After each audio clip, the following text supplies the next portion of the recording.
Hello students, welcome back. I am CA Pramod Patipati and you're watching CA Final Financial Reporting Classes. हमने last lecture में क्या start किया था? Last lecture में Indians 20 start किया था, that is accounting for grants and disclosures of government assistance. हमने एक बेस क्रिएट किया था। Base create in the sense हमने बेसिक समझा था कि क्या कैसा कैसा मतलब गवर्नमेंट ग्रांट क्या होता है, गवर्नमेंट में क्या क्या इंक्लूड होता है, इंडियस 20 कौन से सिचुएशन से डील करता है, कौन से ग्रांट्स होते हैं, वो सीखा था। तो एक बार रिकैप ले लेते हैं फटाफट और उसके बाद हम आगे बढ़ते हैं। तो इंडियस 20 क्या है? Accounting for grants and disclosure of government assistance. Okay. Scope क्या है इसका? स्कोप इन द सेंस ये इंडियस 20 इज अप्लीकेबल कौन से सिचुएशंस के ऊपर अप्लीकेबल होगा। एक तो अकाउंटिंग ऑफ गवर्नमेंट ग्रांट्स के ऊपर और उसका डिस्क्लोजर के ऊपर, और सेकंड जो अगर गवर्नमेंट ने कोई असिस्टेंस दिया तो उसका डिस्क्लोजर के ऊपर। ठीक है, गवर्नमेंट ने अगर कुछ असिस्टेंस दिया उसके ऊपर डिस्क्लोजर के ऊपर। किसके ऊपर अप्लीकेबल नहीं है? अप्लीकेबल अगर इनके समझो गवर्नमेंट का डायरेक्ट ओनरशिप है कोई एंटिटी में डायरेक्ट ओनरशिप है, तो फिर उस केस में उस डायरेक्ट ओनरशिप के केस में यहाँ पे इंडियस 20 अप्लीकेबल नहीं होगा। फिर उसके बाद इंडियस 41 एग्रीकल्चर के केस में ये पर्टिकुलर गवर्नमेंट ग्रांट अप्लीकेबल नहीं होगा, that is Indians 20 is not applicable in case of agriculture. फिर उसके बाद अगर इन केस गवर्नमेंट कोई टैक्स हॉलीडेज, इन्वेस्टमेंट क्रेडिट, वैसा टैक्स बेनिफिट कुछ देता है, तो फिर उस केस में Indians 20 is not applicable on that. अब गवर्नमेंट का डेफिनेशन देखा था हमने, गवर्नमेंट का क्या इंक्लूड करता है? एजेंसीज भी आते हैं, लोकल बॉडीज भी आते हैं, similar bodies, national international bodies भी आएंगे गवर्नमेंट के केस में। ठीक है। देन उसके बाद हमने बढ़ाते हैं ग्रांट के आगे। अब ग्रांट क्या क्या है? ग्रांट जो है ना, दो तरह के ग्रांट्स हैं, normally monetary grants and other one is non monetary grants. Monetary grants means you will receive the grant in cash, right? अगर कैश में मिल रहा है तो फिर उस केस में किस किस चीज के लिए मिल सकता है? या तो असेट के लिए मिलेगा, या तो फिर एक्सपेंस के लिए मिलेगा, या तो फिर इनकम के लिए मिलेगा, राइट? तो फिर असेट के केस में दो क्लासिफिकेशन नॉर्मली होते हैं, depreciable and non depreciable. Each and every case हमें देखना है इन डिटेल में। देन उसके बाद ग्रांट फॉर इनकम तो बता दिया। Non monetary grant in the sense other than cash, non monetary grant in the sense other than cash, cash में नहीं मिलेगा, विल गेट इन काइंड। समझो फॉर एग्जांपल मशीनरी, लैंड वगैरह सब कुछ, तो फिर वैसे मिलेगा। एसेट भी मिल सकता है और यहाँ पे फॉरगिवेबल लोन भी मिलता है। तो forgivable loan is important one, ये हम लास्ट में डिस्कस करेंगे, और ये तो डिस्कस कर ही देंगे। फिर उसके बाद आए हम रिकग्निशन ऑफ गवर्नमेंट ग्रांट, मतलब गवर्नमेंट ग्रांट रिकग्नाइज कब करेंगे? तो गवर्नमेंट ग्रांट कब रिकग्नाइज करेंगे हम? When there is a reasonable assurance. When there is a reasonable assurance, ये नवंबर 24 के एमसीक्यू में आया था। ठीक है। when there is a reasonable assurance, हम जाके तब ग्रांट रिकग्नाइज कर सकते हैं, recognise the government grant when there is a reasonable assurance। reasonable assurance क्या? that the entity will comply the conditions, along with that the grant will be receivable। दो conditions होना चाहिए, एक एंटिटी कंप्लाई करेगा और ग्रांट भी मिल जाएगा। ये दोनों कंडीशंस जब सेटिस्फाई हो जाएंगे तो फिर उसका रीजनेबल एश्योरेंस है। Reasonable assurance is high level of assurance. तो फिर जब ये दोनों भी है तो हम क्या कर सकते हैं? ग्रांट रिकग्नाइज कर सकते हैं। क्या सर ग्रांट मिलने के बाद रिकग्नाइज करेंगे क्या? बिल्कुल भी नहीं। क्या सर हम कंडीशंस कंप्लाई करने के बाद लगेगा क्या? बिल्कुल भी नहीं। जहां हम अक्रूवल बेसिस नॉर्मली फॉलो करते हैं कि अगर एंटिटी को लग रहा है that it will comply the conditions and it the grant will be receivable, तो फिर उस केस में हम क्या कर सकते हैं? ग्रांट को हम बुक्स में रिकग्नाइज कर सकते हैं। अगर इनकेस समझो रीजनेबल एश्योरेंस नहीं है कोई भी केस में, अगर इनकेस समझो entity will not comply any conditions, ऐसा लग रहा है एंटिटी को, और grant will not be receivable, ऐसा कुछ लग रहा है, in case there is no reasonable assurance in that case, तो फिर उस केस में मुझे क्या करना पड़ेगा? We will recognise the grant on the cash basis. क्या? कैश बेसिस में हम रिकग्नाइज कर लेंगे, सिंपल। देन ग्रांट के अकाउंटिंग में आया। Accounting in the sense sir, module में डिस्कशन दिया या इंडियस 20 में ही एक डिस्कशन दिया है कि इनकम अप्रोच फॉलो करें या कैपिटल अप्रोच। इनकम अप्रोच क्या है कि हम पीएनएल के थ्रू रूट कर देंगे, और कैपिटल अप्रोच क्या है? Will directly credit it into the equity. ठीक है। अब यहाँ पे दो मेथड है और ये दोनों मेथड के अगेंस्ट आर्ग्यूमेंट्स है। आर्ग्यूमेंट्स मैंने लास्ट लेक्चर में डिस्कस किया है, वो देख लो। तो नॉर्मली तो इंडियस 20 जो है ना, एक कंक्लूजन दे दिया है कि you have to follow income approach that you have to route the grant through PNL, right? अब पीएनएल के थ्रू रूट करेंगे, और इनकेस पीएनएल के थ्रू कैसा? अगर इनकेस समझो, इनकेस अगर recognise in year when expended in the sense, यानी क्या कोई भी एक्सपेंस के रिलेटेड है, इनकम के रिलेटेड, असेट के रिलेटेड है। ठीक है। और ये चीजों के ईयर में जो एक्सपेंडिचर ईयर में करंट ईयर में इंकर हो रहा है और करंट ईयर में ही रिकग्नाइज कर रहे हैं, तो फिर पूरा का पूरा जो है ना रिकग्नाइज करेगा ग्रांट पीएनएल में। अदरवाइज अगर समझो एक्सपेंसेस जो है ना ओवर 3 इयर्स या ओवर 5 इयर्स या इनकम ओवर 5 इयर्स हम रिकग्नाइज कर रहे हैं, तो फिर ग्रांट को भी हम डेफर करेंगे ओवर 3 4 5 इयर्स जो भी है। Based on the ratio of time, ratio के बेसिस में हम कर लेंगे। सिंपल। देन आगे हमने देखा था government grants related to asset, asset के रिलेटेड देखा था। यहाँ पे स्टार्ट किया था हम असेट के डेप्रिशिएबल एंड नॉन डेप्रिशिएबल। ठीक है। Depreciable asset and non depreciable asset. अब यहाँ पे डेप्रिशिएबल असेट के केस में क्या है, दो मेथड फॉलो कर सकते हैं हम।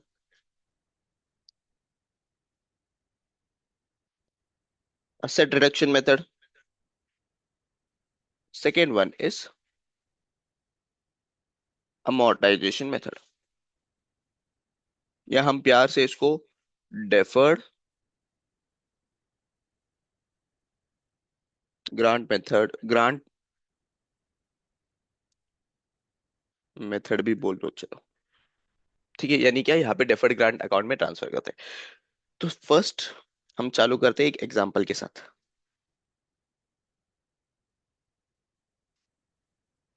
ठीक है। यहाँ पे अगर देखोगे तो यहाँ पे जब नॉन डेप्रिशिएबल असेट मिलेगा मुझे, ये विथ कंडीशंस या मुझे मिल जाएगा without any condition.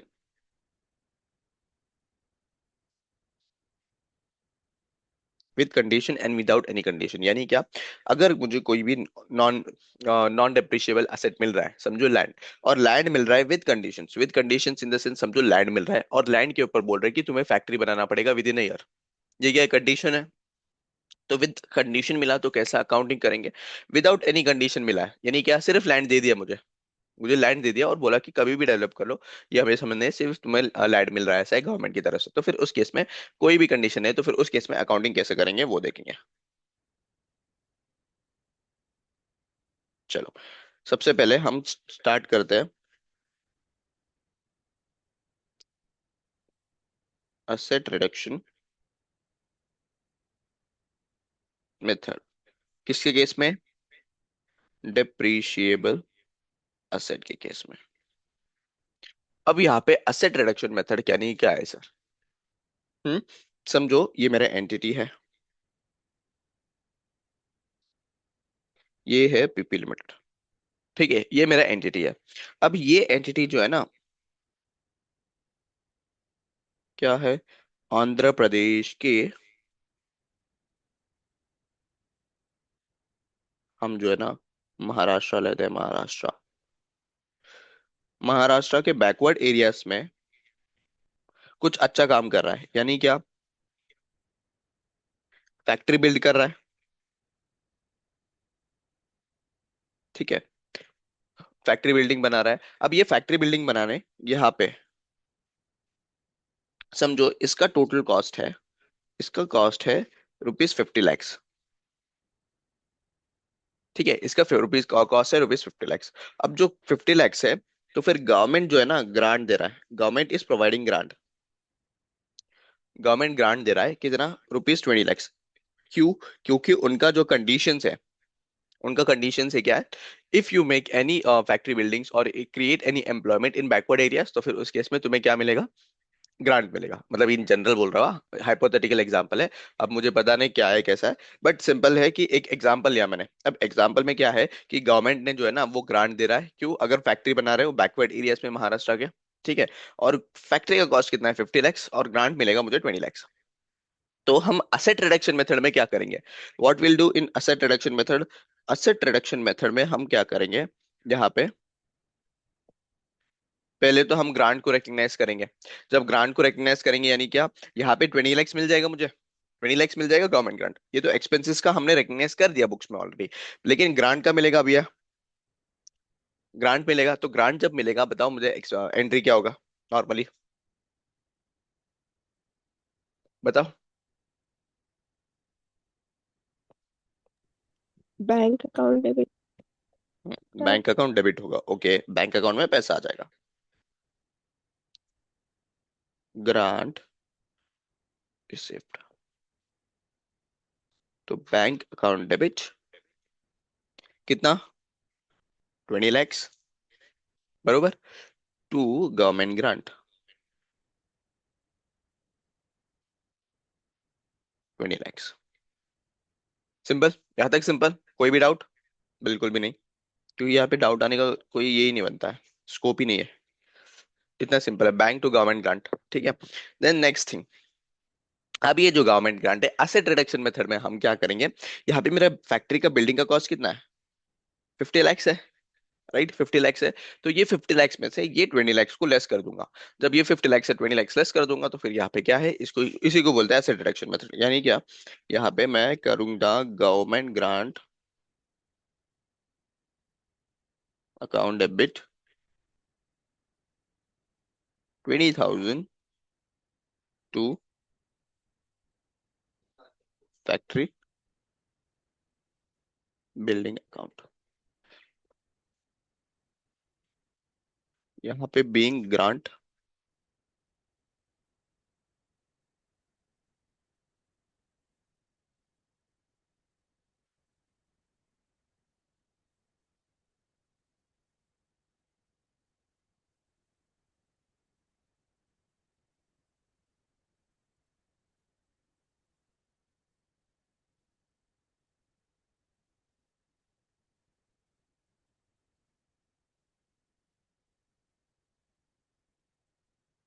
Grant amount. तो यहाँ पे सिंपली क्या किया मैंने, मेरा जो लैंड और जो फैक्ट्री का कॉस्ट है, फैक्ट्री का कॉस्ट नेट बता दिया। नेट कैसा सर, यहाँ पे मेरा कॉस्ट कितना आया था, कॉस्ट आया था 50। 50 में से मैंने क्या कर दिया, 20,000 लेस कर दिया। और मेरा जो है ना नेट, नेट मेरा बिल्डिंग कितना बचेगा बताओ, मेरा नेट कॉस्ट कितना रहेगा, नेट कॉस्ट, यहाँ पे लिखता हूँ, net cost of factory building कितना हो गया, ₹30 lakhs। बोलो यस और नो। इजी था। एसेट रिडक्शन मेथड में क्या करेंगे सर, सिर्फ सिर्फ और सिर्फ हम क्या करेंगे, जो भी प्लांट एंड मशीनरी है, जो कुछ भी बना रहा हो समझो, कुछ भी इन द सेंस जो गवर्नमेंट ग्रांट दिया जैसा। ठीक है। अब जो भी एसेट प्लांट एंड मशीनरी बना रहा हो, प्लांट एंड मशीनरी में से हम क्या करेंगे, जो भी ग्रांट रिसीव होगा वो ग्रांट रिसीव को लेस कर देंगे। और सब्सिक्वेंटली अब क्या होगा, अब ये जो बिल्डिंग है ना, बिल्डिंग बना हुआ है, अब ये बिल्डिंग के बेसिस में सब्सिक्वेंटली डेप्रिसिएशन चार्ज होगा। अब वो एक और केस स्टडी से समझेंगे। ये पार्ट समझा, ये तो छोटा सा पार्ट समझा। यस। हाँ, चलो एक और एग्जांपल लेते हैं।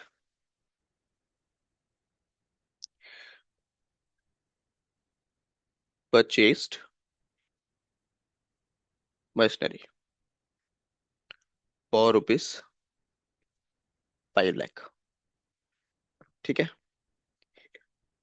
इसका useful life is 10 years, right, useful life इसका 10 साल है। फिर उसके बाद आगे देखूं मैं, received grant of ₹3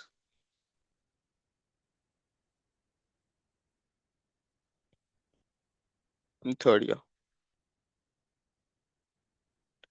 at the,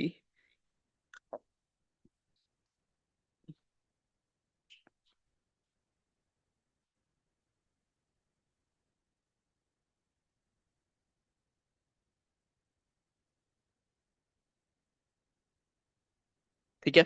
मुझे क्या मिला, ग्रांट मिल गया कितना, 1 लाख का, 1 लाख का ग्रांट मिला थर्ड ईयर में। Grant was refundable due to non compliance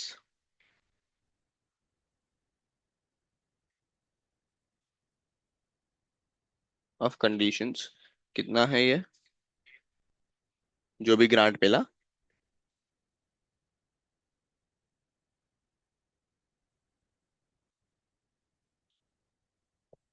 ठीक है।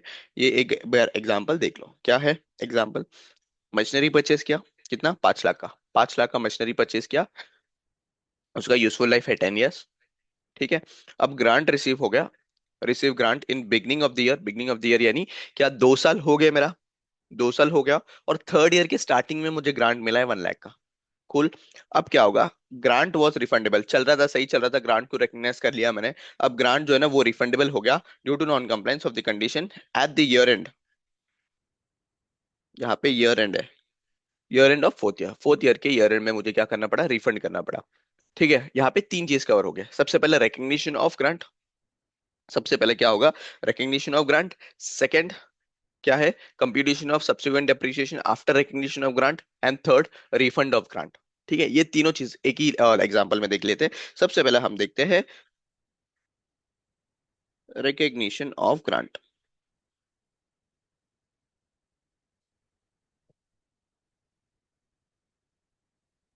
And subsequent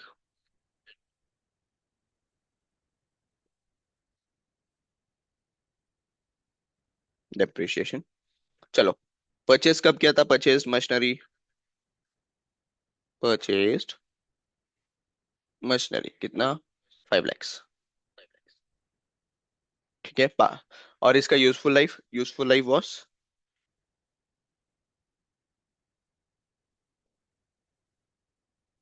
10 years। ठीक है, अब क्या हो रहा है, मुझे मुझे ये क्या मिल रहा है, क्या बोलते हैं, grant.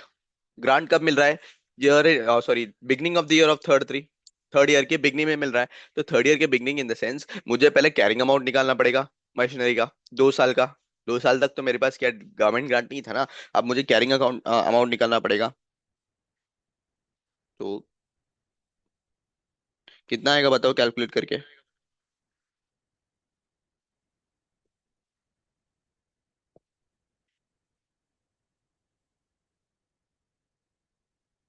Beginning of year 3, 5 lakh, 10 साल का, 2 साल का डिप्रिसिएशन लगेगा। तो 2 साल का डिप्रिसिएशन लगने के बाद मेरा कैरिंग अमाउंट कितना होगा, वो 8 साल का से मल्टीप्लाई कर दिया तो आ जाएगा ना। तो 5 lakh 4 divided lakhs. By 10 into 8, तो 4 लाख बराबर। Yes. It is 4 lakhs। ठीक है, अब 4 lakhs का मेरे पास ये है। अब इसमें से मेरा क्या करेंगे, लेस करूंगा गवर्नमेंट ग्रांट रिसिव्ड। अब गवर्नमेंट ग्रांट इसमें से लेस क्यों कर रहा हूँ, क्योंकि हम फॉलो कर रहे हैं asset reduction method. Asset reduction method में से हम जब भी ग्रांट मिलेगा उसको लेस कर देंगे मेरे असेट में से। तो यहाँ पे revised carrying amount after recognition of grant कितना हो जाएगा, 3 लाख ना। 4 लाख में से 1 लाख गया तो फिर आ जाएगा 3 लाख। सिंपल, यहां तक कोई भी डाउट बताओ। मैंने क्या किया, सबसे पहले मशीनरी परचेस किया था।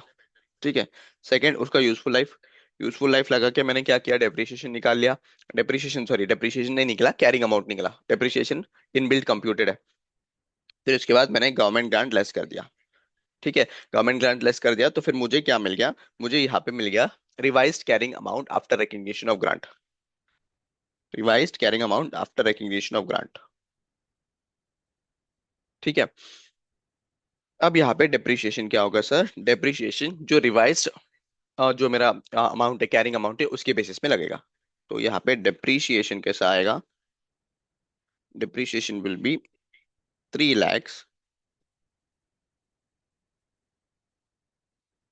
कितने साल बचा हुआ है बताओ, 10 साल में से 2 साल तो बीत चुके हैं। ठीक है, 2 साल तो बीत चुके हैं। अब मुझे क्या है, सब्सिक्वेंट ट्रांजेक्शन क्या देखे, सब्सिक्वेंट ट्रांजेक्शन क्या है, grant was refundable due to non compliance of conditions in the year end of fourth. यानी क्या, ईयर 3 and 4 ग्रांट था मेरे पास, फोर्थ के ईयर एंड में क्या हुआ, मेरा ग्रांट रिफंडेबल हुआ। यानी क्या, थर्ड और फोर्थ का डेप्रिसिएशन निकालना है मुझे। तो थर्ड और फोर्थ का डेप्रिसिएशन निकाल लूंगा। तो सब्सिक्वेंट डेप्रिसिएशन पहले देख लो, 8 साल के लिए कितना आएगा पर ईयर बताओ, पहले ये देख लो, 37,500।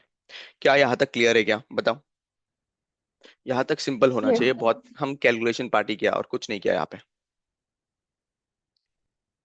हाँ भूमि, क्लियर।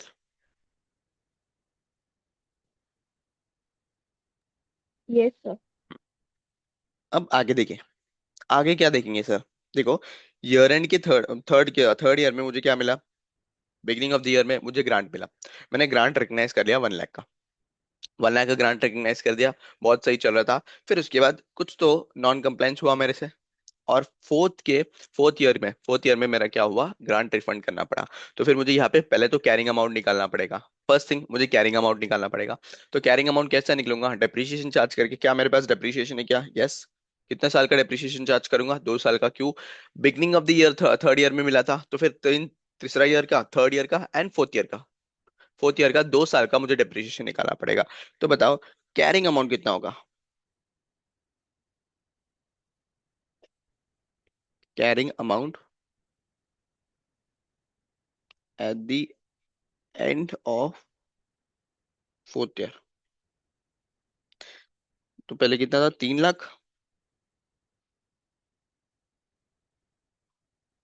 3 lakh minus 37,500 into 2। बरोबर। 37,500 पर ईयर का है मेरा डेप्रिसिएशन। 2 साल का कितना होगा वो मैंने कंप्यूट किया है यहाँ पे। तो बताओ कितना आएगा? 37,500 इंटू 2 माइनस 3 लाख। यहाँ पे मेरा कैरिंग अमाउंट इज 22,500। मेरा कैरिंग अमाउंट कितना है यहाँ पे? 22,500। अब क्या हुआ? ग्रांट को रिफंड करना पड़ेगा। ग्रांट मेरा कितना है बताओ? Grant is 1 lakh. 1 लाख को क्या करना पड़ेगा? रिवर्स करना पड़ेगा। यहाँ पे डायरेक्टली मुझे क्या करना पड़ेगा? यहाँ पे refund of government grant. 1 lakh पूरा जो होगा ना, वो ऐड बैक करूंगा। तो मेरे यहाँ पे आ जाएगा revised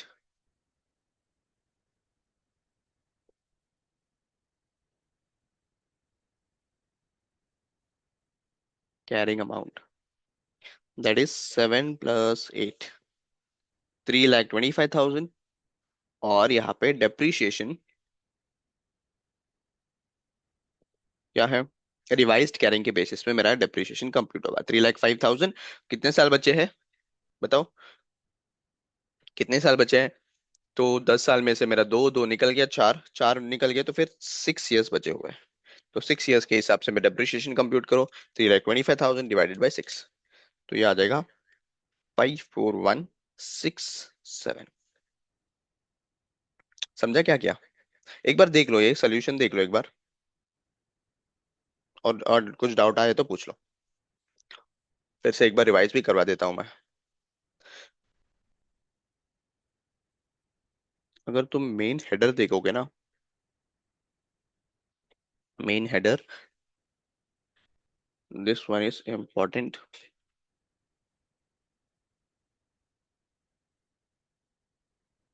this one is important. ये क्या है?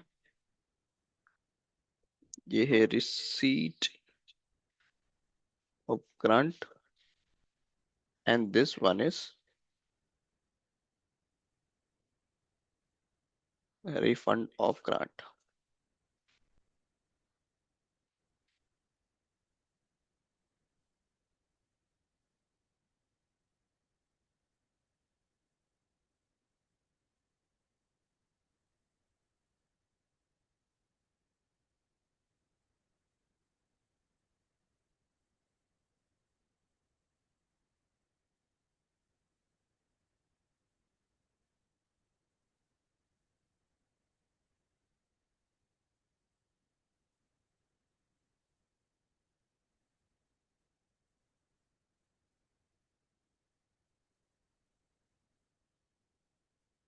देख लिया? बताओ यस सर। क्या लग रहा है? समझ में आ रहा है? हाँ। चलो आजा समझाता हूँ मैं फिर से एक बार। सिंपल है, बहुत सिंपल है। आराम से कर लोगे। सबसे पहले अगर मशीनरी परचेज किया मैंने, मशीनरी परचेज किया तो फिर मशीनरी 5 लाख का था। और उसका यूजफुल लाइफ 10 ईयर्स का था, राइट? तो फिर यूजफुल लाइफ और मशीनरी का जो कॉस्ट है उसके बेसिस पे तो मैं कैरिंग अमाउंट निकाल सकता हूँ ऑफ दी कौन सा, ये ईयर का। तो एसएलएम के बेसिस पे मैंने डिप्रिसिएशन चार्ज कर दिया। चार्ज करने के बाद 8th ईयर में मेरा क्या होगा? मतलब 8th ईयर यानी 2 साल जो है ना, 2 साल मेरा अच्छा चला, थर्ड ईयर में मुझे क्या मिला, थर्ड ईयर में मुझे ग्रांट मिला। अब थर्ड ईयर में मुझे ग्रांट रिकग्नाइज करना है, तो थर्ड ईयर का मुझे कैरिंग अमाउंट चाहिए, तो मैंने कंप्यूटेशन वैसे ही किया। कैसे कंप्यूट किया? 5 lakhs, 10 years का उसका यूजफुल लाइफ है, और कितना, 8 साल बचे हुए हैं, 2 साल का डिप्रिसिएशन चार्ज कर दिया, तो फिर मेरा कैरिंग अमाउंट आ गया 4 lakhs का। सिंपल। अब यहाँ पे मैंने सिर्फ गवर्नमेंट ग्रांट रिकग्नाइज किया, डायरेक्टली 1 लाख जो मुझे मिला है, 1 लाख उसको लेस कर दूंगा। क्यों? यहाँ पे मैं असेट रिडक्शन मेथड फॉलो कर रहा हूँ। असेट रिडक्शन मेथड फॉलो कर रहा हूँ, तो फिर उस केस में क्या, 4 लाख में से डायरेक्टली मैंने 1 लाख लेस कर दिया, तो फिर मेरा क्या आ गया, revise carrying amount of machinery 3 lakh आ गया। अब यहाँ पे 3 लाख के बेसिस में क्या करूंगा मैं, डिप्रिसिएशन चार्ज करूंगा। बरोबर, 3 साल 3 लाख के बेसिस में कितना इयर्स बचे हुए हैं, उसके बेसिस में मैं डिप्रिसिएशन चार्ज करूंगा। अब फोर्थ ईयर में क्या हो रहा है, फोर्थ ईयर एंड के केस में, फोर्थ ईयर एंड में जो मेरा कंडीशन है वो कंप्लाई नहीं हो पाया मेरे से, तो फिर मुझे ग्रांट जो है ना रिफंड करना पड़ा। अब ग्रांट जब रिफंड करना पड़ा, तो मुझे फोर्थ ईयर एंड के रिफंड करना पड़ा ना, तो फिर उस केस में 2 साल का डेप्रिसिएशन चार्ज करूंगा। डेप्रिसिएशन चार्ज करने के बाद मेरा क्या कैरिंग अमाउंट है वो कंप्यूट कर लिया मैंने, यहाँ पे देख लो ये कंप्यूट कर लिया। वो कंप्यूट करने के बाद रिफंड जो है ना वो ऐड कर दिया, तो फिर मेरा सब्सिक्वेंटली मेरा डिप्रिसिएशन आ जाएगा। इतना ही सिंपल है। यहाँ पे 3 चीजें देखा हमने। सबसे पहले रेकग्निशन, अब जर्नल एंट्रीज के थ्रू फटाफट फटाफट देख लेते हैं।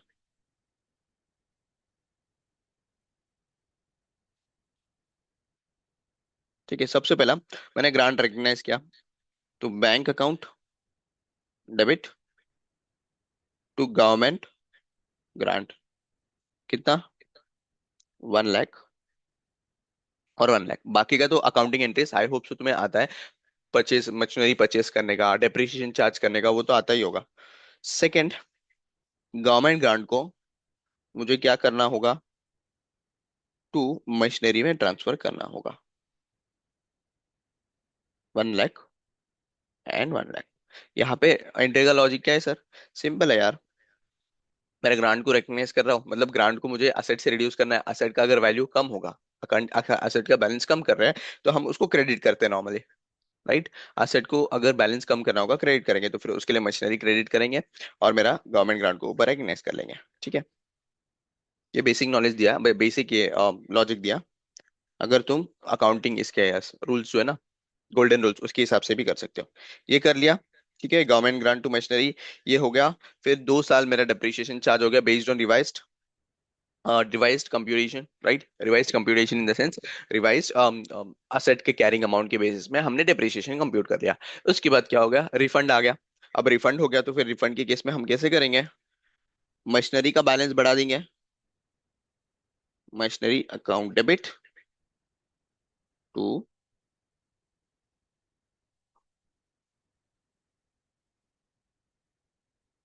Bank account. बैंक अकाउंट क्यों लिख रहे हो सर, गवर्नमेंट ग्रांट लिखो ना।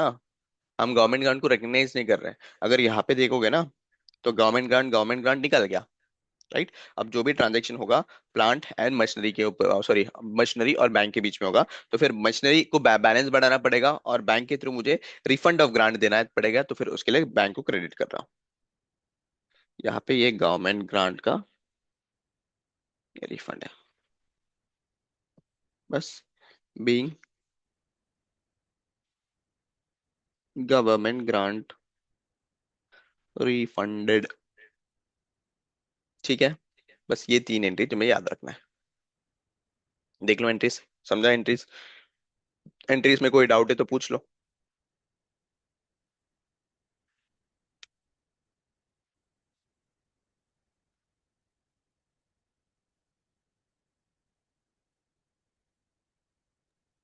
नो सर, क्लियर है। Very good. अगर ये एंट्री में डाउट आ रहा है, तो फिर सिंपल है यार, सिंपल है क्या, गवर्नमेंट ग्रांट को मुझे रिफंड करना है। रिफंड किसके थ्रू करूंगा, बैंक अकाउंट के थ्रू करूंगा ना, बरोबर। अगर मशीनरी टू क्या करूंगा, गवर्नमेंट ग्रांट, तो फिर इनडायरेक्टली क्या रिकग्निशन ऑफ ग्रांट होता है, रिफंड करना है मुझे, बैंक के थ्रू पैसा जाएगा, तो उसके लिए टू बैंक अकाउंट। और क्यों मशीनरी को डेबिट कर रहे हैं सर, मशीनरी का बैलेंस बढ़ाना है मुझे, यहाँ पे वही कर रहे हैं ना, देखो यहाँ पे वही कर रहे हैं। 2 लाख 50 था, 2 लाख 25 था, और 1 लाख रिफंड का ग्रांट ऐड कर लिया, तो फिर मशीनरी का बैलेंस बढ़ गया, और 2 लाख, सॉरी 3 लाख 25 हो गया, तो फिर मशीनरी का बैलेंस बढ़ाना है, असेट का बैलेंस बढ़ाना है, तो फिर डेबिट करते हैं, तो फिर उसके लिए डेबिट किया है। सिंपल, क्लियर है। चलो एक और न्यू सेशन क्रिएट करते हैं, उसमें कंटिन्यू करेंगे।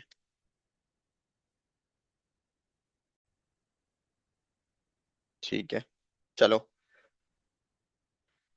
असेट रिडक्शन मेथड समझ गया सर, हमने दो एग्जांपल लिया और दो एग्जांपल से समझा कि असेट रिडक्शन मेथड क्या होता है। सिंपल। यहाँ पे आ जाओ, आ जाओ मेरा यहाँ पे हैंड रिटन नोट पे मैंने क्या लिखा है देखते हैं। देख लो। सबसे पहला क्या, asset reduction method. Asset reduction method यानी क्या, deduct the amount of grant received from the cost of asset. Simple. Bank account to government grant करेंगे फर्स्ट एंट्री, फिर गवर्नमेंट ग्रांट टू असेट कर देंगे। ठीक है। और यहाँ पे एडिशनल नोट्स दिया है क्या, अगर समझो मेरा grant amount is more than my machinery amount, समझो machinery is for 10,000 and grant is received for 12,000, normally होता नहीं है बट इन केस ऐसा मिल जाता है, एक्सेप्शन केस में। मशीनरी मेरे 10,000 है और मुझे ग्रांट मिल रहा है 12,000, यानी क्या, मेरा मशीनरी कॉस्ट है 10,000, मुझे ग्रांट मिल रहा है 12,000, एक्सेस वाला जो 2,000 है उसको क्या करेंगे हम पीएनएल में क्रेडिट कर लेंगे। सिंपल। पीएनएल में क्या करेंगे, एक्सेस वाला पार्ट पीएनएल में क्रेडिट करेंगे। देखो, if the amount of grant is higher than the carrying amount of asset, then excess grant balance is transferred to PNL account. Excess grant balance वो क्या करेंगे हम पीएनएल में ट्रांसफर कर देंगे। नेक्स्ट, डेप्रिसिएशन जो है ना, डेप्रिसिएशन हम रिवाइज्ड कंप्यूटेशन के ऊपर करेंगे। Depreciation shall be computed based on revised carrying amount that is after reduction of grant on each balance sheet date. ठीक है। आफ्टर रिडक्शन ऑफ ग्रांट हम क्या बैलेंस शीट में हम डेप्रिसिएशन कंप्यूट करेंगे एवरी ईयर। अगर इन केस रिफंड होता है due to non compliance, then reverse the grant from the carrying amount of the asset. Journal entry क्या होगा, असेट टू बैंक अकाउंट। क्या होगा, journal entry asset to bank account. After refund of grant depreciation will be increase in future, future में increase होगा। तुम्हारे लिए एक task दूं क्या सॉल्व करने के लिए, मुझे बस फटाफट रफ में करके बता देना।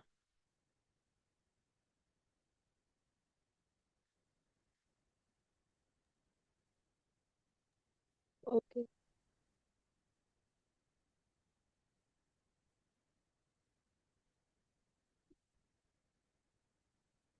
मशीनरी 1 लाख का है,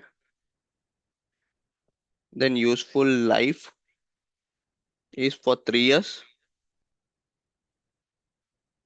ग्रांट रिसीव हुआ at first year end of rupees 10,000, right. Grant refunded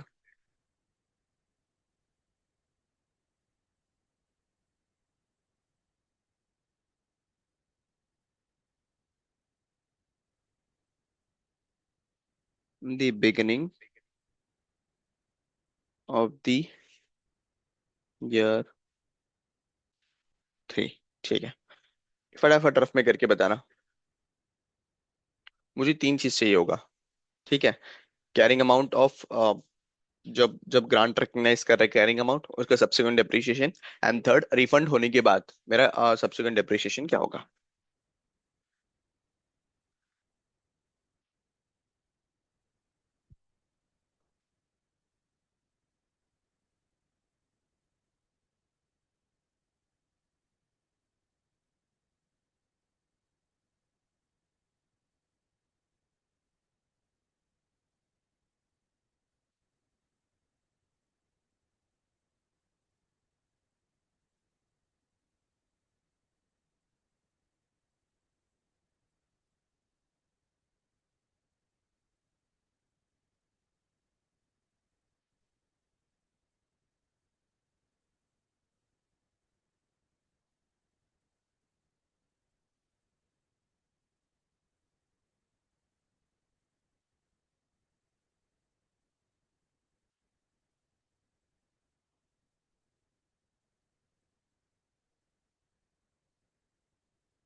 20,000.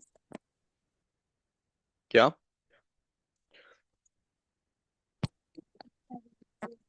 बताओ, क्या हुआ, कितना आया? 20,000. 20,000। एक मिनट।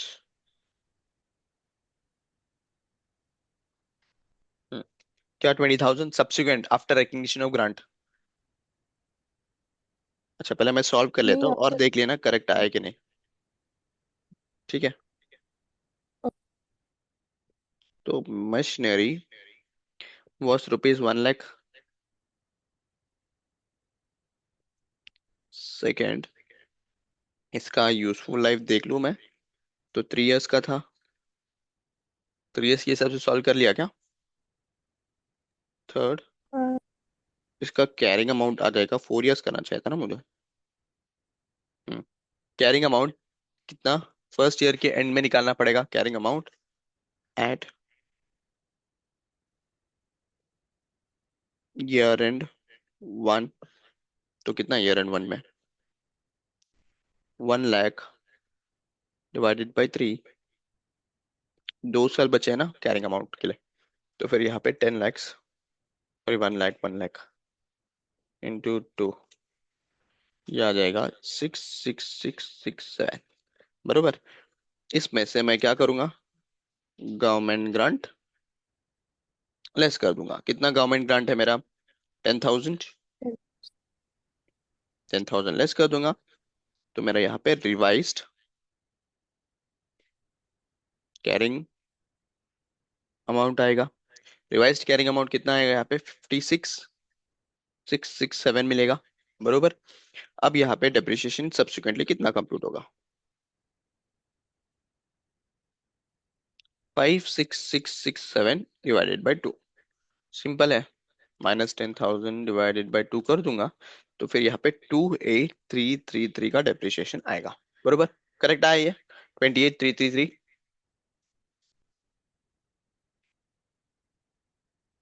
चेक कर लो, क्या अगर गलती हुआ हो तो चेक कर लो, या फिर सही आया So तो सही सही grant है। received, हाँ। grant received at the grant is received at end of first year ना. हाँ, तो फर्स्ट ईयर के एंड में मिला है, तो तो हम. After charging depreciation will consider the grant ना। हम्म.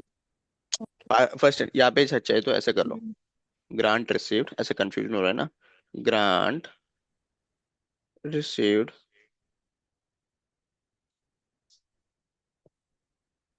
इन the beginning of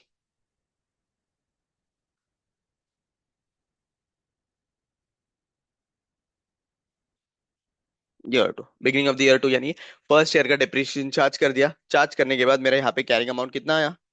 carrying amount इतना आ गया डिप्रिसिएशन चार्ज करने के बाद। फिर उसके बाद उसमें से ग्रांट लेस कर दो, तो फिर यहाँ पे आ जाएगा मेरा डिप्रिसिएशन। ठीक है। चलो आगे, एक और क्या है, रिफंड हुआ। रिफंड कब हुआ? रिफंड हो गया, grant was refunded in the beginning of year 3। यानी क्या, 1 साल का डिप्रिसिएशन चार्ज करना पड़ेगा। 1 साल का डिप्रिसिएशन चार्ज करने के बाद मेरा यहाँ पे रिवाइज्ड कैरिंग अमाउंट कितना आएगा, बताओ?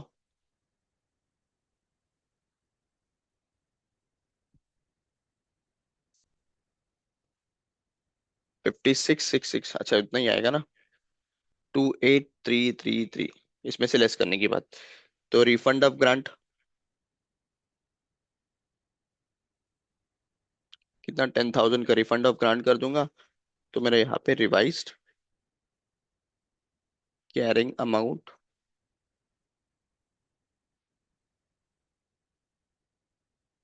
आफ्टर रिफंड ऑफ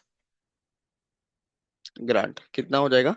38,333, और डिप्रिसिएशन जो है ना कंप्यूटर सब्सिक्वेंटली ट्रांसफर करते हैं, मतलब कंप्यूट करते जाऊंगा based on revised carrying amount. Is that clear? बताओ। Yes. पक्का? कोई डाउट नहीं है? कोई No. डाउट नहीं हो तो फिर सेकेंड मेथड में चलते हैं हम। सेकेंड मेथड जो है ना हमारा, इसको बोलते हैं amortisation method, deferred grant method. यानी क्या, सिंपली अगर बोलूं मैं, तो यहाँ पे एग्जांपल में आओ। तो ये एग्जांपल में जैसे हमने किया था कि गवर्नमेंट ने क्या दिया था, मुझे ग्रांट दिया था। राइट। गवर्नमेंट ने मुझे ग्रांट दिया था, और ग्रांट को क्या किया, मैं डायरेक्टली लेस करके मैंने इफेक्टिव कॉस्ट दिखा, effective net, sorry net cost of factory दिखाया कितना, 30 lakhs का। राइट। अभी यहाँ पे जब हम सेकेंड मेथड फॉलो करेंगे विच इज अमोर्टाइजेशन मेथड, हम क्या करेंगे नॉर्मली, जो कॉस्ट है बिल्डिंग का वो वैसा का वैसे ही रहेगा, उसमें कुछ भी चेंज नहीं आएगा। गवर्नमेंट ग्रांट रिसीव हो गया, गवर्नमेंट ग्रांट रिसीव हुआ वाला जो ग्रांट है उसको एक अकाउंट में ट्रांसफर करूंगा एज अ डेफर्ड ग्रांट। ठीक है, डेफर्ड गवर्नमेंट ग्रांट करके एक अकाउंट ओपन करूंगा और उसमें ट्रांसफर करूंगा। और यहाँ पे जो फैक्ट्री का डेप्रिसिएशन है, फैक्ट्री का जो डेप्रिसिएशन है, डेप्रिसिएशन के बेसिस में उस जो ग्रांट है उसको अमोर्टाइज करते जाऊंगा। नहीं समझे सर? आ जाओ बताता हूँ। सेकेंड मेथड है मैं मेरा अमोर्टाइजेशन मेथड। अमोर्टाइजेशन मेथड यानी डेफर्ड ग्रांट। ठीक है, डेफर्ड ग्रांट। समझो यहाँ पे एग्जांपल लेता हूँ। मैंने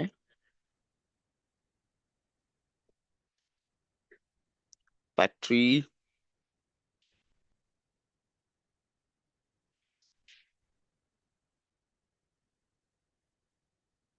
developed for rupees 10 lakh.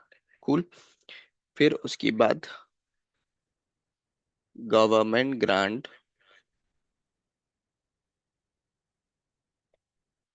Received rupees 4 lakh. ठीक है, government grant received rupees 4 lakh. अरे यार, ओके। गवर्नमेंट ग्रांट 4 लाख मिल गया मुझे। अब आगे देखो तो आगे और क्या है, यूजफुल लाइफ वगैरह बाद में देखते हैं।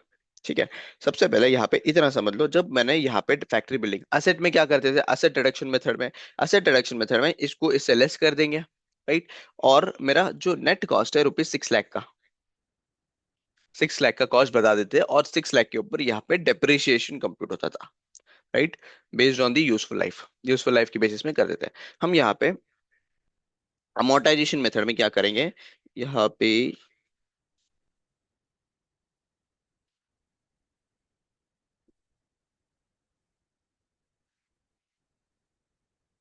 फर्स्ट बैंक अकाउंट मेरा यहाँ पे आ जाएगा, पैसा आ जाएगा कितना, 4 lakh. To government grant account 4 lakhs। ठीक है, तो फिर गवर्नमेंट ग्रांट रिसीव तो हो गया मुझे अभी। अब सेकंड क्या करेंगे हम, इसको असेट में से ना लेस करते हुए एक न्यू अकाउंट क्रिएट करेंगे। क्या बोलते हैं सर न्यू अकाउंट को, डेफर्ड गवर्नमेंट, सॉरी, उसको बोलते हैं डेफर्ड गवर्नमेंट ग्रांट। ठीक है, और यहाँ पे गवर्नमेंट ग्रांट को डेफर्ड गवर्नमेंट ग्रांट में ट्रांसफर कर देंगे।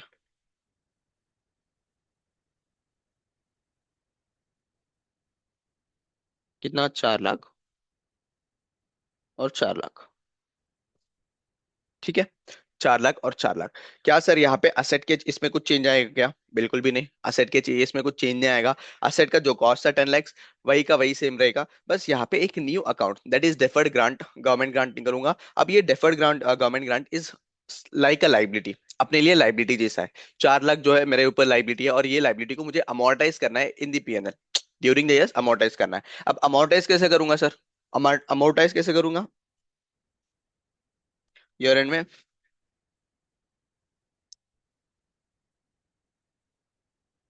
amortize based on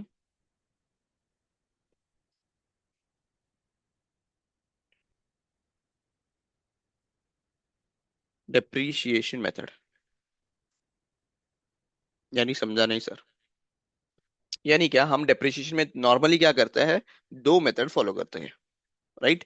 एक होता है SLM and other one is WDV. बरोबर, एक होता है एसएलएम और डब्ल्यूडीवी। समझो फॉर एग्जांपल एसएलएम फॉलो कर रहा हूँ और यहाँ पे 10 years का मैं क्या कर रहा हूँ, years यूजफुल लाइफ मान रहा हूँ। फॉर एग्जांपल 10 year का यूजफुल लाइफ मान रहा हूँ। Useful life is 10 years। तो बताओ फैक्ट्री का कितना था cost, 10 lakhs, divided by 10 years। मेरा डेप्रिसिएशन कितना आ गया 10 years का हिसाब से, 1 लाख मेरा डेप्रिसिएशन आ गया। अब यहाँ पे गवर्नमेंट ग्रांट को भी मुझे डेफर करना है, तो गवर्नमेंट ग्रांट को भी कैसे करूंगा मैं, मेरे गवर्नमेंट ग्रांट कितना है, 4 लाख है ना। गवर्नमेंट ग्रांट को भी 4 लाख डिवाइडेड बाई 10 ईयर्स करके 40,000 एवरी ईयर में क्या करूंगा, अमोर्टाइज करूंगा पीएनएल। और इसका जर्नल एंट्री क्या होगा सर? इसका जर्नल एंट्री होगा PNL to deferred government grant 40,000। नहीं नहीं, हमें चार्ज करना है ना।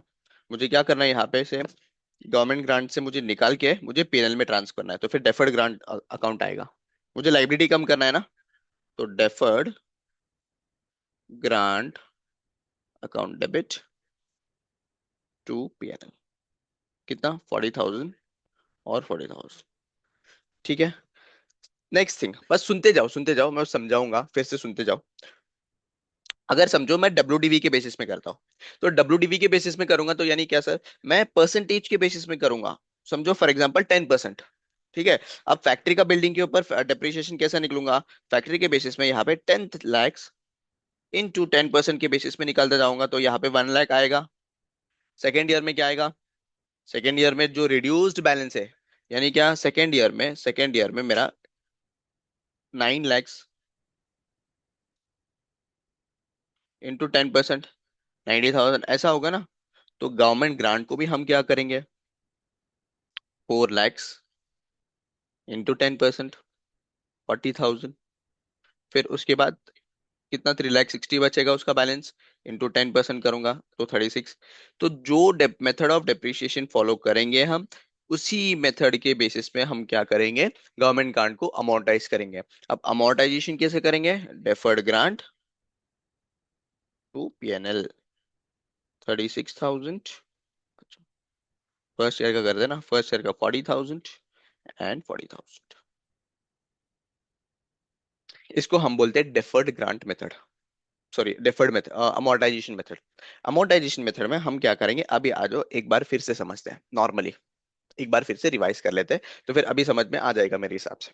क्या करेंगे सर, दो मेथड फॉलो करते हैं हम in case of depreciable asset, right. Asset reduction method and other one is amortisation method. Asset reduction method is very simple one. अगर क्वेश्चन में कोई कुछ बोला ही नहीं कि असेट रिडक्शन मेथड से करना है या फिर अमोर्टाइजेशन मेथड से करना है, तो असेट रिडक्शन मेथड फॉलो कर लो, इट इज वेरी सिंपल। उसमें कुछ झंझट नहीं है, असेट का कॉस्ट में से लेस कर दूंगा मेरा ग्रांट, तो फिर यहाँ पे आ जाएगा मेरा रिवाइज डिप्रिशिएशन वगैरह करके, सॉरी, मैं डेप्रिसिएशन कंप्यूट कर सकता हूँ। अब अमोर्टाइजेशन मेथड में क्या है ना, अमोर्टाइजेशन मेथड में मुझे एक नया अकाउंट क्रिएट करना पड़ता है इसको, एक नया अकाउंट। कैसे सर, समझो यहाँ पे फैक्ट्री जो डेवलप किया मैं 10 lakhs का, और ग्रांट मिलेगा यहाँ पे 4 lakhs, राइट। जब फैक्ट्री बिल्डिंग डेवलप करूंगा तो फिर वो उसका कॉस्ट कैसा का वैसा ही होगा, उसमें कुछ चेंज नहीं आएगा। जो गवर्नमेंट ग्रांट मिलेगा ना, इसको मैं अलग अकाउंट में ट्रांसफर करूंगा, that is called as deferred grant account. यानी क्या, डेफर्ड ग्रांट अकाउंट में जाके बैठेगा है, राइट। और डेफर्ड ग्रांट अकाउंट में से जैसे जैसे असेट का यूजफुल लाइफ, अगर समझो 10 ईयर्स है, राइट, 10 ईयर्स है, तो 10 ईयर्स के बेसिस में इसको भी अपोर्शन कर दूंगा पूरे 10 ईयर्स में, अमाउंटाइज करूंगा पूरे 10 ईयर्स में। अब अमाउंटाइज कैसे करना है sir, based on depreciation method. Depreciation method यानी क्या, अगर फैक्ट्री बिल्डिंग, अगर समझो डब्ल्यूडीवी कर रहा है तो डब्ल्यूडीवी के बेसिस में करूंगा, अगर एसएलएम के बेसिस में कर रहा है तो फिर एसएलएम के बेसिस में करूंगा। ठीक है, सिंपल है सर, सिंपल है। तो जब भी मुझे गवर्नमेंट ग्रांट मिलेगा उसका एंट्री क्या रहेगा, bank account to government grant account, right. Then उसके बाद मुझे ट्रांसफर करना है इसको कहाँ पे, डेफर्ड ग्रांट अकाउंट में। यहाँ पे ये deferred grant account, government grant को डेफर्ड ग्रांट, यहाँ पे indirectly this is my liability. Liability हुआ ना, किसी बाहर लोगों से पैसा मिल रहा है, मेरे ऊपर ऑब्लिगेशन है कि पूरे सालों में जो भी कंडीशन है वो कंप्लाई करके वो और उसको अमोर्टाइज करना है, ठीक है। और ये इसमें से मैं क्या करूंगा, ईयर ऑन ईयर मैं क्या करूंगा, अमोर्टाइज करूंगा बैलेंस को। अब अमोर्टाइजेशन देख लिया था हमने कि अगर डेप्रिसिएशन जो मेथड से हो रहा है उसी मेथड से हम क्या करेंगे, डेफर्ड ग्रांट। तो यहाँ पे ये जो लाइबिलिटी है, लाइबिलिटी को कम करना है। जब लाइबिलिटी को कम करना होगा तो लाइबिलिटी का नॉर्मली क्रेडिट बैलेंस होता है, तो फिर उसको केस में डेबिट करना पड़ेगा, देखो डेबिट करना पड़ेगा, deferred grant to PNL, PNL में चार्ज करें। सिंपल, कोई डाउट है? सिमिलर वे में यहाँ पे ही होगा, देख लो एक बार, कुछ डाउट है तो पूछ लो। इसका एक एग्जांपल भी सॉल्व करेंगे हम।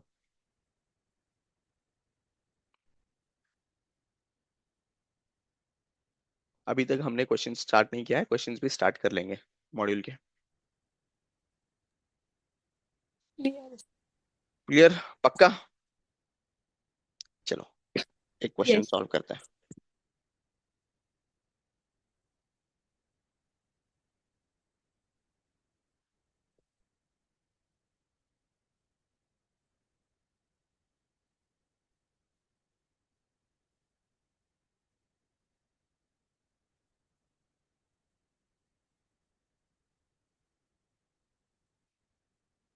10 lakhs का मशीनरी परचेज किया, useful life is 10 years, right? Then उसके बाद grant receive,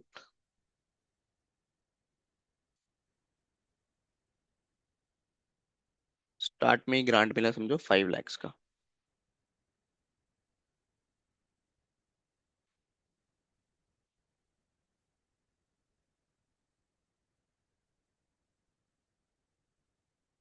method of depreciation is WDV @10%। ठीक है, अब देख लेते हैं अब इसका कैसा सोल्यूशन होगा। सबसे पहला, स्टार्ट कैसे होगा सर? स्टार्ट मेरा मशीनरी परचेज से होगा, तो मशीनरी जब परचेज करूंगा तो उसका जर्नल एंट्री नॉर्मली क्या होता है बताओ?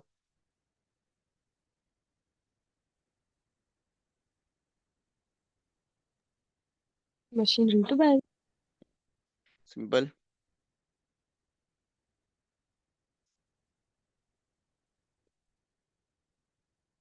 मशीनरी टू बैंक अकाउंट कितना है? 10 lakhs और 10 lakhs। ये मेरा पहला एंट्री हो गया। नरेशन देख लो, नरेशन क्या है लिखना, मतलब एग्जाम में लिखना होता है याद से, मार्क्स कटते हैं नहीं तो। फिर उसके बाद मशीनरी टू बैंक हो गया, और गवर्नमेंट ग्रांट मिला मुझे। गवर्नमेंट ग्रांट कितना? 5 lakhs का मिला। तो गवर्नमेंट ग्रांट अकाउंट डेबिट, नहीं बैंक अकाउंट में पैसा आएगा ना, bank account debit 5 lakh to government grant. कितना है? 5 लाख। सिंपल यहाँ तक।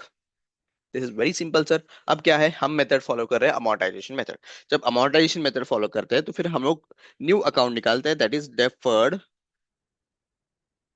Grant account.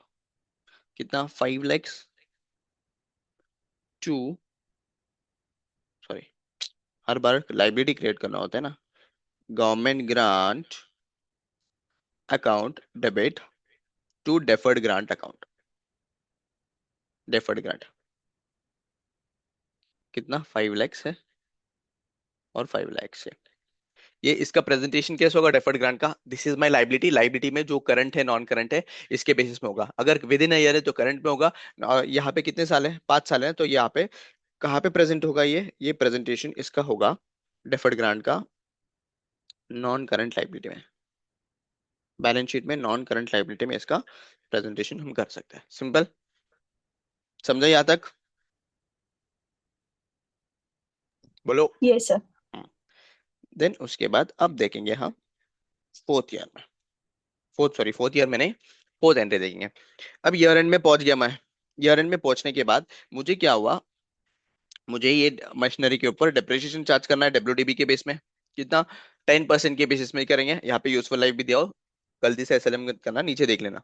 WDB क्या है? WDB मुझे दिया है 10% के रेट से करना है, तो 10 lakhs के ऊपर 10% के रेट से मैं डेप्रिसिएशन रिकग्नाइज कर लूंगा, बरोबर? तो डेप्रिसिएशन जब रिकग्नाइज करूंगा तो depreciation account debit to machinery करूंगा, बरोबर? तो यहाँ पे कितना आएगा? 10 lakhs इंटू 10%, 1 लाख, और ये आ जाएगा 1 लाख, बरोबर? फिफ्थ वाला, अब यहाँ पे डिप्रिशिएशन किसके बेसिस में कर रहे हैं हम? WDV। तो सेम मेरा जो है ना यहाँ पे ग्रांट भी जो है ना WDV के बेसिस पे ही अमोर्टाइज होगा। ठीक है, ग्रांट जो है WDV के बेसिस में ही अमोर्टाइज होगा। Deferred grant account debit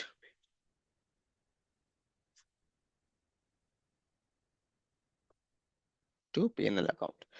deferred grant कितना है मेरा? 5 lakhs, 5 lakhs इंटू 10%,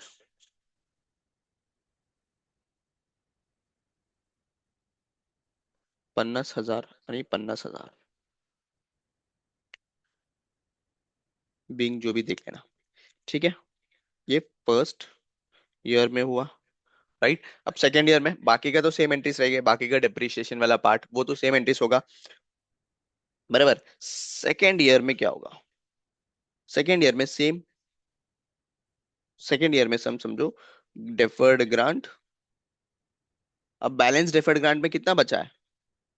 5 लाख का था, 50,000 लेस कर दिया, तो 5 लाख में से 50,000 लेस कर दिया मैंने।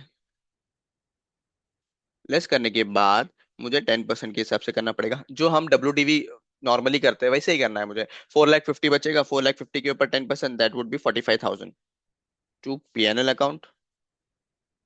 45,000। यहां तक कोई भी डाउट है क्या बताओ? यहां तक कोई भी डाउट है क्या बताओ? देख लो एंट्रीज चाहिए तो, क्योंकि अभी एक और दूसरा वाला कंसेप्ट में शुरू करने वाला हूँ।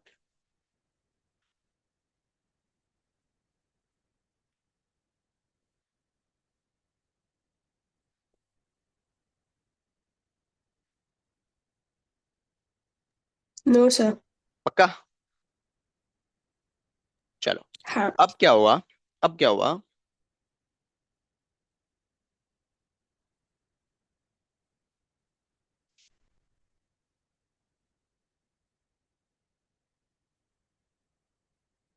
Beginning of year 3 grant was refunded। अब क्या हुआ? ग्रांट रिफंड हो गया।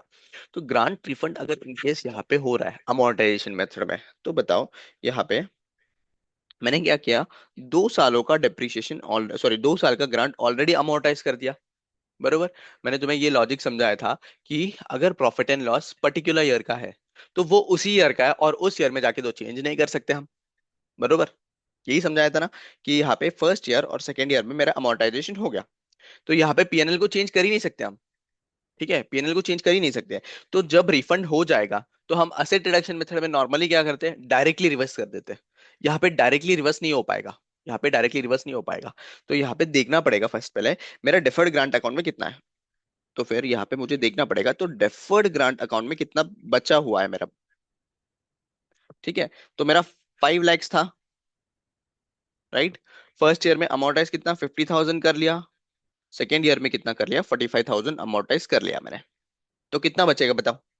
50 में से गया 4,05,000 बचेगा,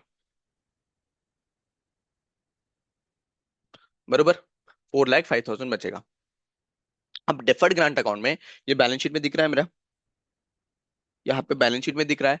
तो इतना पार्ट रिवर्स कर दूंगा, जो भी बचला पार्ट है उसको PNL में ट्रांसफर कर दूंगा। तो ग्रांट रिफंड करना है, रिफंड तो मुझे पूरा का पूरा करना पड़ेगा। तो बैंक से मेरा तो पूरा का पूरा जाएगा ना। बैंक से मेरा 5 lakhs था, तो 5 lakhs का पूरा मैं क्या करूंगा? रिफंड कर दूंगा। यस और नो? बट यहाँ पे सबसे पहले डेफर्ड ग्रांट से देखूंगा कि डेफर्ड ग्रांट पे कितना बचा। डेफर्ड ग्रांट में समझो 4,05,000 बचा है। 4,05,000 बचा है, जो भी बचा डिफरेंस है उसको PNL में एडजस्ट करूंगा। कितना है? 95,000। ठीक है, बीइंग ग्रांट रिफंडेड। क्या ये चीज समझा? क्या किया सर यहाँ पे? सिंपल, यहाँ पे क्या किया है मैंने? जो भी ग्रांट मिला है मुझे उसको रिफंड करना है। जब ग्रांट मिला है और उसको रिफंड करना है, तो फिर नॉर्मली हम असेट रिडक्शन मेथड में क्या करते हैं? डायरेक्टली कैरिंग अमाउंट को बढ़ा देते हैं और ग्रांट को ये कर देते हैं, क्या? ग्रांट को रिफंड कर देते हैं, बरोबर। बैलेंस बढ़ाएंगे और बैंक से पैसे चले जाएगा। बट यहाँ पे डेफर्ड ग्रांट के केस में क्या है? हम क्या कर रहे हैं? यहाँ पे लाइबिलिटी अकाउंट क्रिएट किया हमने डेफर्ड ग्रांट करके। अब वो डेफर्ड ग्रांट से थोड़ा थोड़ा ईयर ऑन ईयर बेसिस में क्या कर रहा हूँ? अमोर्टाइज कर रहा हूँ PNL में। तो यहाँ पे मुझे देखने का पड़ेगा कितना अमोर्टाइज हो गया और कितना डेफर्ड ग्रांट में बचा। तो फिर यहाँ पे अगर देखो मैं, तो डेफर्ड ग्रांट पे मेरा कितना बचा है? 4,05,000 बचा है, और PNL में मैंने ऑलरेडी 95,000 का क्या अमोर्टाइज कर दिया। तो फिर जितना भी डेफर्ड ग्रांट में बचा है उसको रिवर्स कर दूंगा, 4,05,000 का। बैंक से मुझे टोटल पे करना पड़ेगा, जो भी डिफरेंस रहेगा वो PNL से एडजस्ट करूंगा मैं। सिंपल, समझा ये चीज? Yes sir. Hmm,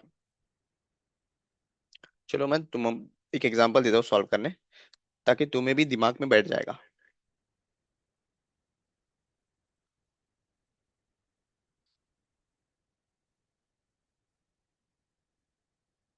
purchase plant and machinery for ₹5 lakh. ठीक है, 5 लाख का परचेज किया। Useful life is 10 years।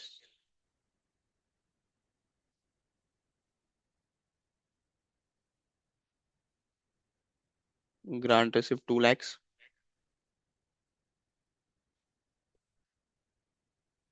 Depreciation method SLM। ठीक है, और क्या चाहिए? Grant refunded.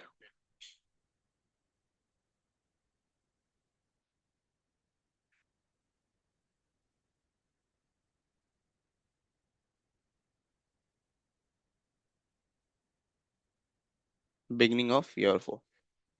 फटाफट देख लो और सॉल्व करो, स्टार्ट करो।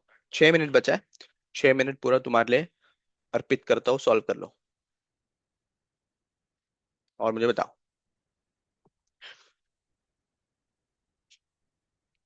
And people watching on me YouTube, subscribe कर लेना, बेल आइकन दबा लेना।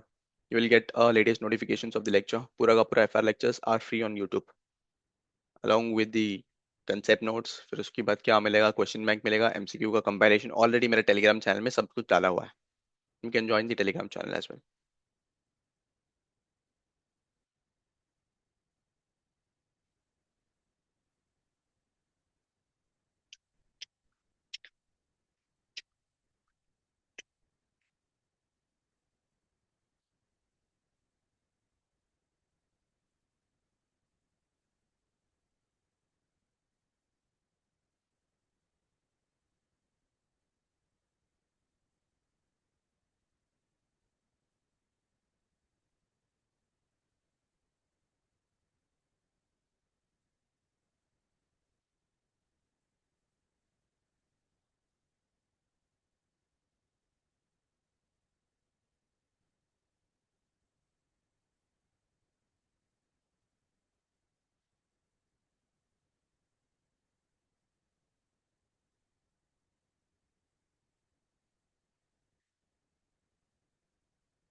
Done sir.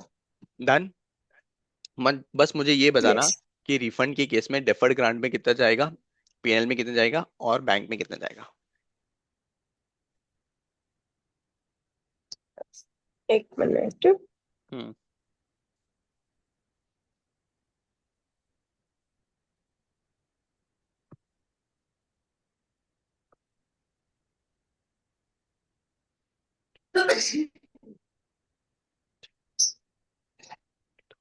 One second.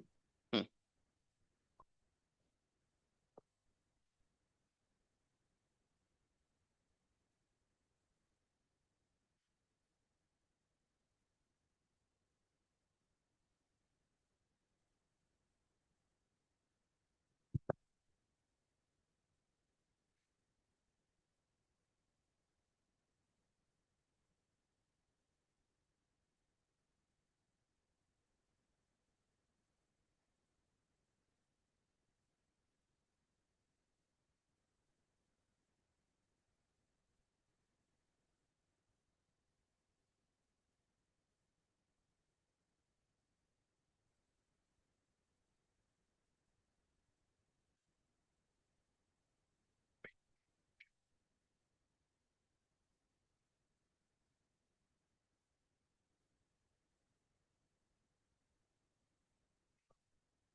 Refund के टाइम पे डेफर्ड ग्रांट की वैल्यू रहेगी 1,40,000। 1,40,000। तो फिर इसका जर्नल एंट्री बताओ क्या होगा। Deferred grant account debit. 1,40,000। मुझे बैंक अकाउंट से तो पूरा पे करना पड़ेगा ना, 2 lakhs। हाँ, 2 lakhs। और डिफरेंस में क्या करूंगा, पीएनएल में एडजस्ट करूंगा। यस, यानी करेक्ट है। हाँ। Very good. इससे समझ रहा है कि तुम्हें समझ में आ गया है करके। चलो, इसके रिलेटेड जो मॉड्यूल में कुछ जो क्वेश्चन है ना, वो सॉल्व कर लेंगे नेक्स्ट सेशन में। अभी क्योंकि 1 ही मिनट बचा है। Will meet in the next lesson. Until then, thank you for watching this lecture and have a nice day.